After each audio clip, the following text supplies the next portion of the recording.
સ્થાનિક સ્વરાજ્યની સંસ્થાઓની ચૂંટણીનું મતદાન પૂરું થતાં પરિણામ બાદ હવે પ્રદેશ ભાજપમાં થશે મોટા બદલાવની શરૂઆત। શિવરાત્રી સુધીમાં પ્રદેશ ભાજપ અધ્યક્ષ અને હોળી સુધીમાં જિલ્લા શહેરના ભાજપના નવા પ્રમુખોની જાહેરાત થાય તેવી શક્યતા પ્રબળ।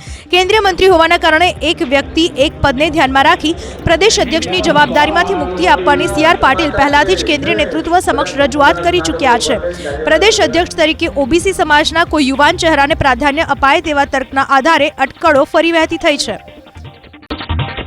ભાજપ નેતા ગોરધન ઝડફિયાએ કડીમાં 72 ચુવાડ કડવા પાટીદાર સમાજના સમૂહ લગ્નમાં જાહેર મંચ પરથી પાટીદારોને લઈને કર્યું નિવેદન।